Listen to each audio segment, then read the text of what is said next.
పోయే, మొత్తం పోయే. దీని బతుకు అసలు జీవితం అంటే ఇట్లా ఉంటుందా?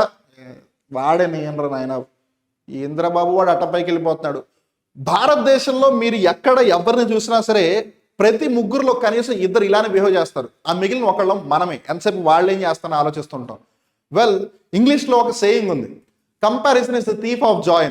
అంటే మీరు ఎవరితో పోల్చుకున్నా చివరికి మీకు ఉన్న ఆనందం కూడా పోతుంది అని. ఆనందం అంటే గుర్తుకొచ్చింది, ప్రతి సంవత్సరం కూడా 1 తారీఖున ఇంటర్నేషనల్ డే ఆఫ్ హ్యాపీనెస్ ని సెలబ్రేట్ చేస్తారు. అదేంటి అలా కూడా ఒక రోజు ఉంటుందా అని. వెల్, వరల్డ్ ఇంటర్నేషనల్ ఉమెన్స్ డేనో, లేదు ఇంటర్నేషనల్ మెన్స్ డేనో, లేదు వరల్డ్ టాయిలెట్ డేనో, లేదు వరల్డ్ చాక్లెట్ ఇలా పెట్టినప్పుడు దీనికోసం ఎందుకు పెట్టకూడదు? ఎందుకంటే మనం ఏదైనా సరే ఒక రోజు అంటూ పెడితేనే దానికి విలువనివ్వడం ప్రారంభిస్తాం, అంతే కదా. ఇప్పుడు ఉమెన్స్ డే అంటే ఓన్లీ ఉమెన్స్ డే రోజే గౌరవం ఇస్తే చాలు, మిగిలిన రోజు ఇవ్వాల్సిన అవసరం లేదు, అంతే కదా. ఆ ఒక్క రోజు పెట్టింది.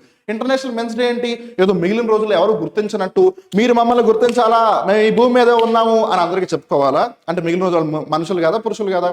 వెల్, అలా మనం కూడా ఏ రోజు ఏం పని చేసినా ఎండ్ ఆఫ్ ద డే మన పర్పస్ ఎప్పుడు కూడా హ్యాపీనెస్ అయి ఉండాలి, మనందరం ఆనందంగా ఉండాలి. అలా ఆనందంగా ఉంటే మనం ఏ అభివృద్ధి సాధించినా, ఏ ప్రగతి సాధించినా అది సుస్థిర అభివృద్ధి అవుతుంది, సస్టైనబుల్ డెవలప్మెంట్ అవుతుంది. అందులో భాగంగానే ఐక్యరాజ్య సమితి ఈ విధంగా ప్రతి సంవత్సరం కూడా మార్చి 20వ తారీఖున ఈ అంతర్జాతీయ సంతోష దినోత్సవాన్ని లేదు international day of happiness celebrate చేస్తుంది. ఏది ఏమైనా ఈ ప్రశ్నకు సంబంధించి option 2 will be the right answer. Thank you students.